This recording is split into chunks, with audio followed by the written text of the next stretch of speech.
What's up, nation? Welcome to another edition of the Wise Take Primetime Slate First Look Build. There we go, Cam. Got it there. Nailed it. Nailed it that time. Having a hard time with the intro, so Cam was bearing with me because the last time we did this, I screwed that up too. So it's the first look. We're taking a look at the primetime slate for Sunday night and Monday night. The Sunday night football, Monday night football, two-game slate. Interesting slate. We got Baltimore at Pitt and New England at Miami. This is where all the expensive guys that we normally have to worry about paying up for in the main slates, this is where they're all hiding. On FanDuel, who normally they include the Sunday night game in their main slate, they're not doing it because they have their live final this weekend. So they want to keep the main slate the same as the live final slate. So they decided to cut it out. So Baltimore and Pittsburgh, if you want to play these games, you're either going to have to do, either you hopped on the Thursday through Monday, and it's too late by now if you didn't, or you are, going to have to play this primetime slate here. So Cam, joined with my man KamG333. You can find him on Twitter at KamGDFS. Cam, how you doing, my man? Doing good. Still trying to figure out where I'm going roster construction-wise for this slate coming up tomorrow, but it'll be interesting. Hopefully it's a good one for the nation, and hopefully we see those Owls on top. That's it. So that's a great point. And with that said, hopefully when you're watching this show and you're trying to think about how you're going to create your primetime slate lineups, you're in a good mood because you already won on the main slate because you subscribe to the Wise Take Nation. And guys like Cam and Joe and Paulie and Cash and Johnny the Greek and these guys all told you what to do. But anyway, man, either way, whether you're tilting or not, we are going to take a look here and try to help you guys out. We're not going to build full lineups, obviously. We're just going to go through, kind of build some cores, maybe show what it would look like to move some things around, just get an idea. I know, Cam, I don't know about you, but I haven't actually looked at the primetime slate because I'm sure you have too, been focused on the main slate. And like last week, we had an edge because you already researched one game because it was part of the FanDuel main slate. This week, that's not the case. So I think we're both going into this completely blind, right?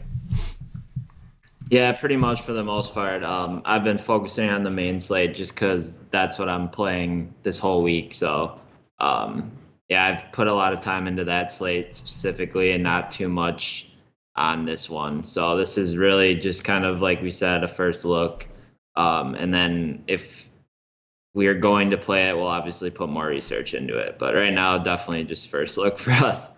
Oh yeah, absolutely. So let's get started, man. Ken, I know you actually mentioned to me you're playing a little bit more on DraftKings this week because I think you liked the slates and the prizes. I mean the prices a little bit better there. So with the flexibility. Yeah. So I know normally though the good thing is you still have that FanDuel knowledge because you normally do play on FanDuel. So we're gonna start with FanDuel first, man. Baltimore at Pittsburgh, New England at Miami. We got to find a quarterback and receiver stack, right? Like, so would you rather do that or would you rather plug in a running back? What's the first thing that you would want to do on a slate like this? I think right now, looking at this slate, I would probably plug in a running back first, and then kind of figure out the rest. I'm kind of looking at Tom Brady. Yeah, I'm looking at Tom Brady, and he's just too expensive for my liking at 9.5. I would rather pay that price for a guy like Antonio Brown or Le'Veon Bell than Brady, where you can kind of make that up for some of the cheaper quarterback positions. Like looking at a Big Ben right now, I think he could score relatively the same as Tom Brady or even more. So I would probably start with Lev Bell. We've seen him kind of get going a little bit more this year. They're getting him a lot of touches, or in the last couple weeks, not this year. He's getting more touches, and he's looked pretty good. So I think he is definitely the best option at running back, clearly on the slate. So I think I'll just pay up for him and not get too cute. And that's probably where I would start it. Yeah, I'm totally cool with that. There's a pretty big discrepancy between him and the next man down. And there is from Brady to Ben, but not as much. And I do agree, while we all love Tom Brady and we'd love to be able to afford him, if we can't, it seems like the running back position may be a little more scarce. And also, one thing to point out, see, on most circumstances, I would look at this and be a little freaked out on FanDuel. Like, paying down on DraftKings is one thing. On FanDuel, sometimes it scares me because it's touchdown dependent. But Jimmy Smith, I think, is out for the rest of the season, right? I think he hurt his Achilles and he's done. That's their top. That dude is phenomenal. I will not take anybody against that guy, but with him out of the lineup, that's a big deal. That's the guy that usually covers Antonio Brown. So I'm with you, man. I think we can take that chance with Big Ben at home and leverage against the field that's probably going to try to jam Brady in there. Yep. Yeah, I agree. All right, so let's go back to we got Lev Bell in there. Let's go back to quarterback. Do you want to? So in that case, should we go with Ben and see if we can make the rest work? Do you want to pay down for really take a chance on a Flacco or a Cutler or something like that, or would you rather settle with Ben? Yeah, so if I'm looking at this, like I know some people might think that it's kind of like a negative correlation to play Big Ben, Lev Bell, and AB, but actually last primetime slate I had a couple lineups where I had these three guys, and they were actually some of my best lineups just because if you play these guys, like you're literally getting all of Pittsburgh's offense for the most part, besides like 3 or 4 fantasy points if Martavis Bryant or Juju Smith-Schuster get like a catch or two. So if you matter of fact, Juju Smith-Schuster is suspended. He's out. He's suspended for a game. So hit on Burfict, yeah. So even better. It's one less option. Yeah, exactly. Like so if you get Big Ben, Lev Bell, and AB going, you're getting all of Pittsburgh's offense pretty much. And I would rather play Big Ben than take a shot on Joe Flacco or Jay Cutler. I know Flacco's been playing decent, but I don't see the upside. Yeah, no, I agree. Even though New England is bad, it's just they played. Their defense is really what showed up against Denver. You know, it was really the defense that came to play. So, with that said, if we plug in Ben, Bell, and Brown, that leaves us with about $5,700 per player, which is not bad on FanDuel. I think we can make this work. Do you think we should pick a tight end or a defense? What do you think is the next position? I would say we could try and fit in the kicker and defense, and then kind of see what we're working with. Yep. Okay, I'm cool with that. Let's start off with kicker. Obviously, we want a kicker from a high total. We can go with the Gostkowski, but we're going to pay for it. He's 52. Justin Tucker, probably the best kicker in the league, is 5,100. But we also got Parkey, who's 45. We got Boswell, 48. What are you thinking here? I would say I would go Justin Tucker. I don't want to play Boswell for the fact that like they go for 2 a lot. The Steelers. Yeah, exactly. And it's kind of a negative correlation. Like, oh yay, Boswell kicked the field goal, but that means AB, Big Ben, and Lev aren't scoring. So it's kind of. I agree. Yeah, so it's. I think if you plug in Tucker, he might get some points versus the Steelers to keep that game somewhat close and whatever. So I like that a little bit. I like that, and if he was significantly cheaper than Gostkowski, then I would definitely. But we might as well, right? Because we're also leveraging. It's also correlation. If we're going for Gostkowski, we're hoping that New England settles for a lot of field goals anyway, because we chose to go with Ben and Bell and Brown. Yeah, that's a great point. So for this build, we might as well, right? And let's go for the defense, Cam. We got the Patriots at the top at 5,100. The Steelers are 5. We got the Ravens and the Dolphins here. What are your thoughts? So the Steelers are interesting because they've been playing like crap recently. Like I've watched their last couple games, and I do not like what I'm seeing from them. So I probably wouldn't even play them against like Flacco and the Ravens. The Ravens kind of scared. There's a good chance they'll be popular too. I think the Steelers. Yeah, exactly. So like that's a big thing. You got to look at injuries and things like that. How they're playing recently. So, like, injury-wise, Baltimore, like you just said, they lost Jimmy Smith, which is arguably the best corner in the league. That's tough to see. I think I'd want to see how they play. And, like, anyways, you're not going to want to play the Ravens if you're playing... if you're on an onslaught with the... yeah, exactly. With the Steelers, yeah. So that way you're left with Miami at home or New England... so I would probably go New England if we can make it work here. Yeah, we can try. That leaves us with 59.75. Not terrible. If we can find the right value guy, we can probably make this work. Where do you want to go next? Should we look at tight end since there's only one of them? Yeah, go to tight end, but it's interesting because Gronk's suspended this week, so Yes, Gronk is now, suspended, and I think Martellus Bennett is on IR. So yep, that's gonna leave. That could give us some value. With what's his Dwayne name? Allen. Dwayne Allen, 4,500 against Miami. That's one route we can go. We don't have to go there, but it's good to know that if we're hurting for money, we can always go there. So Um, I wanna just touch on this too, like that last slate that we were talking about. Those guys, the tight ends for the last primetime slate, they all scored like 2 or 3 points. So yeah, so like I honestly took like a guy that was 4,500 and he scored more than Croft, who was like the chalkiest, like 45% tight end, and he scored like one more point than him. So, and I saved $1,000 salary. So I think tight end's a sneaky like area where you can make your ground. And it's definitely interesting to think about where to approach this for sure. So I think it's an important position. yeah, no, No, I no. definitely agree. A lot of people kind of downplay it. If well, from what I'm seeing, Cam, I'd probably feel the safest with Dwayne Allen just because I'm not sure who's behind him. Like Jesse James is in play, especially with Ben, but you have to worry about Grimble coming in and vulturing a touchdown. I've seen them do that in the red zone. Benjamin Watson's an interesting option. He's only 5K. He definitely gets targets, especially in the red zone. Um, so he's somebody we can consider, but he's 5K more than Dwayne Allen. So for 4K, 5K less, we can get a guy on a very high powered offense in a position that utilizes tight ends heavily, and he's cheaper. What do you think? Yeah, I think he's interesting. Like, I don't know if they've been using him as much. I know they played one game without Gronk and when Bennett wasn't even on the team, and I don't think he got like a target. So it's Yeah, a I didn't risk. realize. You're right. They have Will Ty. I didn't realize that. Yeah, it's a risky play. So like honestly, I would personally go with Benjamin or Thomas, and I think Benjamin might make a better game correlation stack type thing going on there. I know. No, I no, no. I like I the call. think I do. that's a little bit better, more safe I, option here. I think you're right. You're absolutely right, Cam. And I'm looking now at the numbers, and he doesn't put up zeros very often. And his position time, we're sort of punting it anyway. It's not that deep. I'm with Yeah. you, man. I think Benjamin Watson is the right guy. You're right. Let's do it. Let's plug him in there.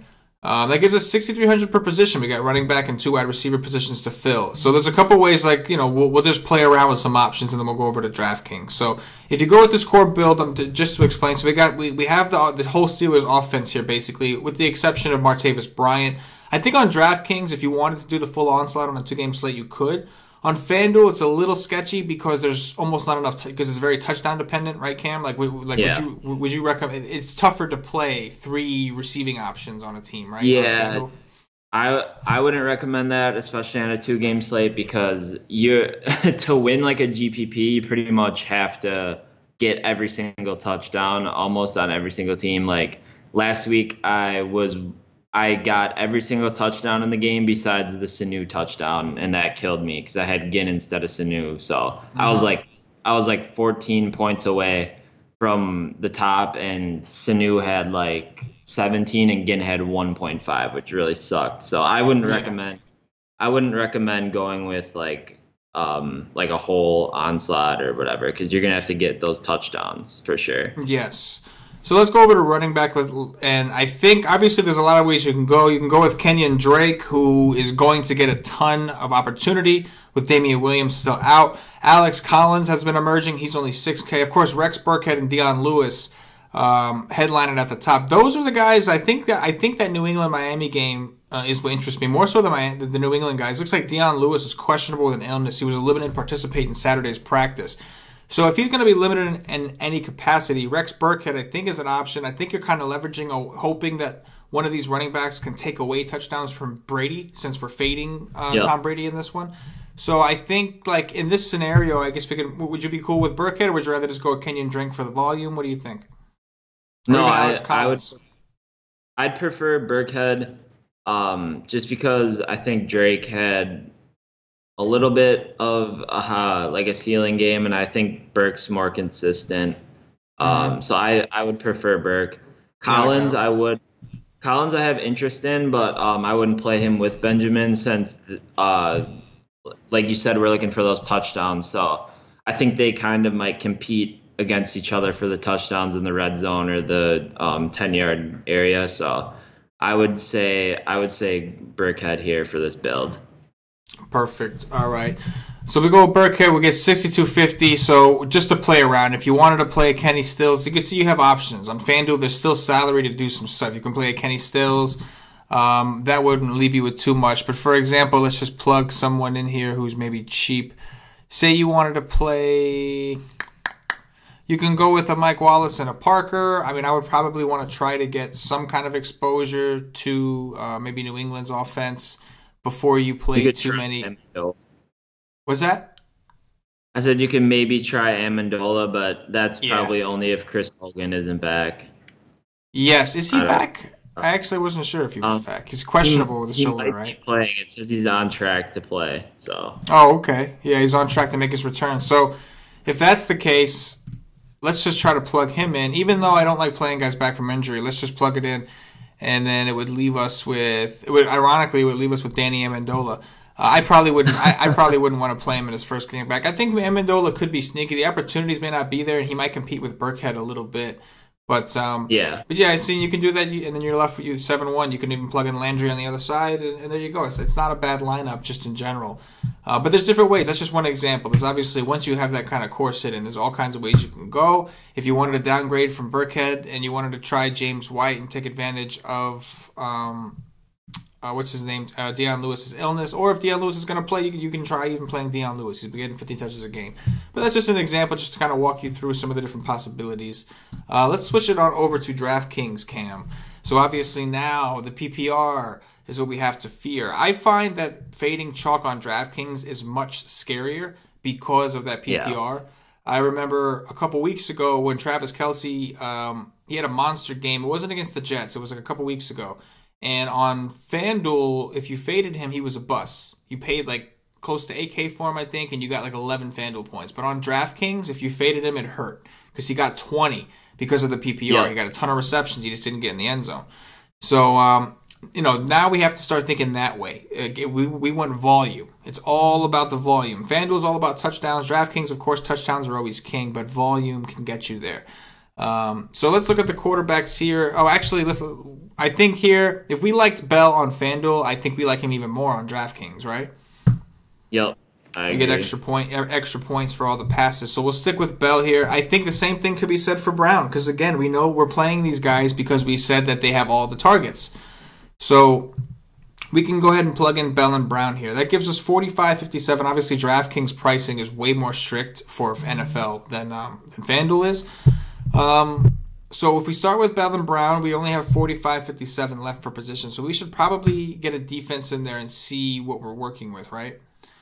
Yeah. Let's see. Looks like the Patriots here are 3-3. We can just stick with them for now because the Steelers are only 3-2. So yeah, we can go with that for now, right? And then let's take a look and see. Let's go to tight end and see, kind of work backwards. You know what I'm saying? So Julius Thomas is 3-5. Yep. Ben Watson is 3-2. Jesse James is 2-9. Let's see if any of those other guys are significantly cheaper from New England. I don't know why I'm having a hard time seeing them. Dwayne Allen is 2-7. Is that significant? I don't think it's that significant to where he's giving you too much of a break. So I think for now, what do you think, Watson? Yeah, I like Watson. He's the guy that I think is getting the most consistent targets, right? Like Julius Thomas is in play, but we can see here 3, 6, and 4. Let's take a look at targets for Ben Watson, just to be sure. But I think I'm with you, man. Ben Watson 5-3-1. It looks like they're both kind of hit or miss, but Watson's cheaper, and I think, like Cam said, for the build that we're looking at right now, I think he fits the build better. So we'll go with Watson. If we have room to bump up, we can always consider that later, right? Yep. That brings us up to 50-80. So let's go to running back and take a look at our, because we have a flex, so we can actually, we can afford to look around here a little bit. Oh, man, Alex Collins' price is really hard to pass up here. Burkhead, 5'9", Deion Lewis, 5'8", Kenyon Drake, 5'4", and Collins at 4'8". What are you thinking here? Yeah, I like Collins just because of his price tag. He's pretty cheap for the guy who's pretty much like their main running back now. So I think you're getting a starting running back against a Pittsburgh defense who honestly the last 2 weeks hasn't looked good against Jamal Williams or Gio Bernard. Gio Bernard stepped in and looked pretty decent against Pittsburgh, so I think Alex Collins definitely has a good chance to I like that call. come in. Yeah, so I think he's good. I like that call, and I think you can even go back on FanDuel and switch Burkhead to Collins since what's his name is back. You could even do that. I do like Collins a lot. I normally wouldn't like running backs from the same game, but on a 2-game slate, guys, all those rules go out the window. Those correlation rules, like, yeah, I mean, obviously you want to put the odds in your favor, but you can't play the same correlation strictness as you do on a main slate. It's just 2 games where all points matter now. So if we plug in Collins, that leaves us 51.50. Now I think we can try to plug in a quarterback to see what we're left with. I think we stick with Big Ben. He's 6'3". Brady's 7'5". You can go there if you want, but we paid up. We've already got 2 guys from the offense. So, like, on the one hand, we could look at it like, oh, we should go with Brady because we already have the entire Steelers offense in Bell and Brown. On the other hand, we can assume, like, but if Ben Roethlisberger is to pass for all those touchdowns, we're missing out on a whole other half. So why don't we stick with Ben for now for this build? Yeah. Yep, it's cheaper, easier build. So that's 47.66. We have 2 receiver slots and a flex to fill.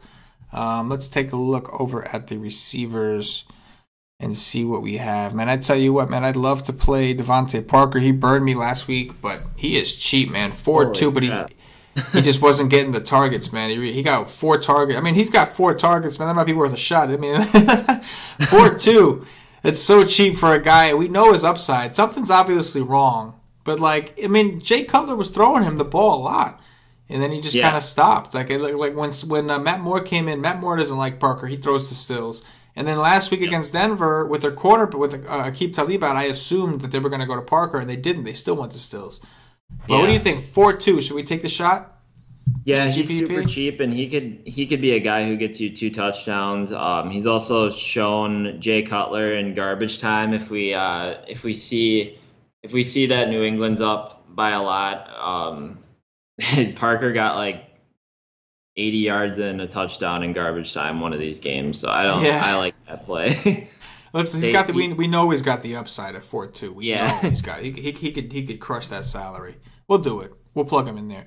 See, this is interesting. So that gives us 50-50, right? So from here there's a bunch of different ways you can go. If you want to get a more expensive receiver, go to the flex and find you can pick yourself maybe like another tight end if you liked Michael Thomas. I wouldn't if you were to do that, I'd recommend going down to the Steelers D because you're playing too many Miami guys now. But if you were to do that hypothetically, that would give you flexibility with your salary. So who would we say? Julius Thomas, right?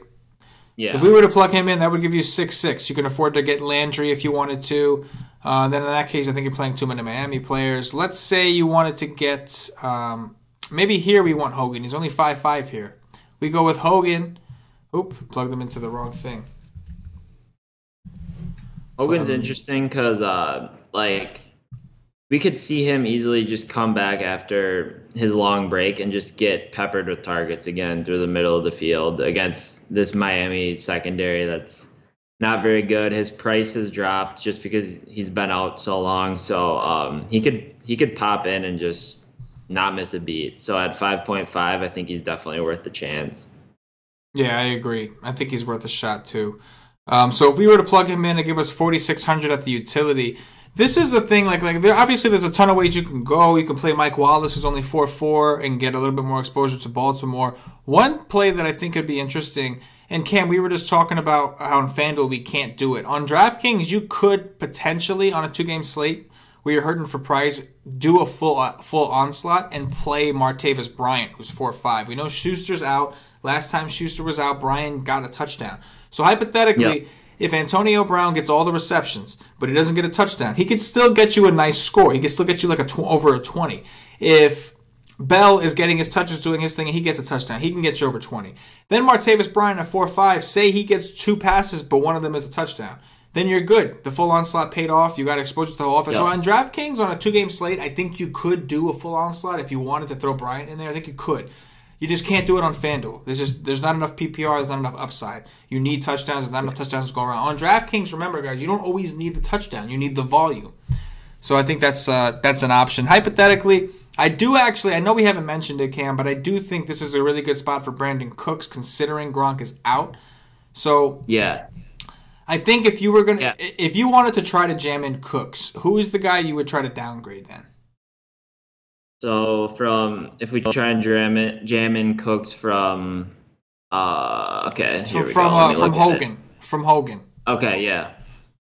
So if we go Cooks and then what are we left at the flex then? Can we even jam him in?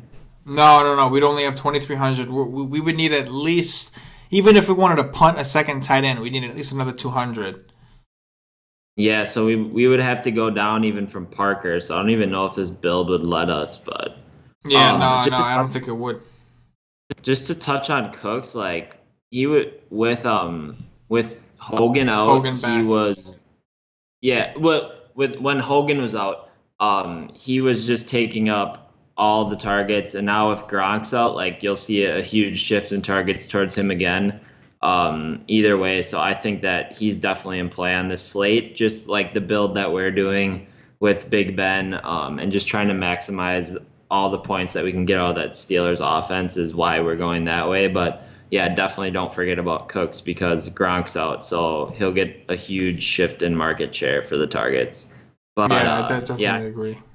It just doesn't seem like we can fit him in for this build. I wish we could, you're right. You're right. Not for this build, but I do think one way we could go, if you wanted to jam him in there, let me see if this will work or not.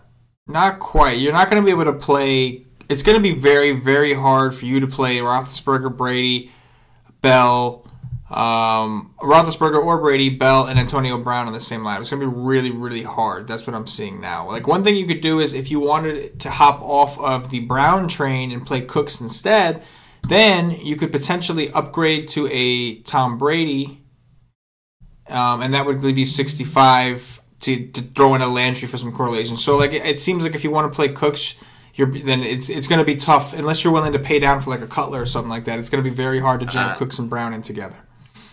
I just made one where we stepped down from Collins and we went. You're just praying here at a point, but at 3-6 James White, you're hoping that it's one of those games where James on White. DraftKings it's viable though. On DraftKings, it's a very solid price because the targets. You know, like he's got 6 targets against Buffalo. He got 9. If he gives us 10 points at 3-6 on a 2-game slate, we're fine with that. Yeah, exactly. So you could go Big Ben, Bell, Brown, and then James White allows you to pay up for Cooks. Then you keep Devontae Parker in there, Ben Watson, and then Julius Thomas in the flex, going with the double tight end. So that allows you to do that. That's how you do it.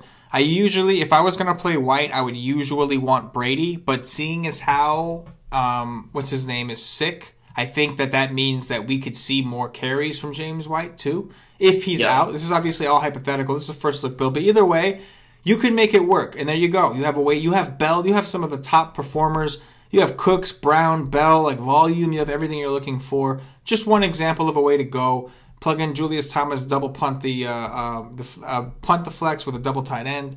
Yeah, not bad, man. I think it's a pretty good build. I like doing these shows, man. They're quick. They're under 30 minutes, and I think we cover a lot of ground. I tell you what, every time that we go to these slates, I feel like I'm already like, once I'm done with the sweat from the main slate, I'm already gonna know where I'm going. You know, it's great. Yeah, exactly. Yeah, for sure. I agree. Awesome, man. So anyway, guys. Don't forget, follow Cam on Twitter at KamG333. You can also find his GPP articles for NFL, for the main NFL slates, over at wisetake.com for premium WiseTake subscribers. Do us a favor, if you're watching on YouTube, click that thumbs up for us, man. It means a lot to us. It helps us keep doing these things. Subscribe to the channel. All these things, they add up, man. Like, if you appreciate us doing these videos, putting them out for free, then do us a favor and show us your appreciation. All we're asking you to do is like the video and subscribe.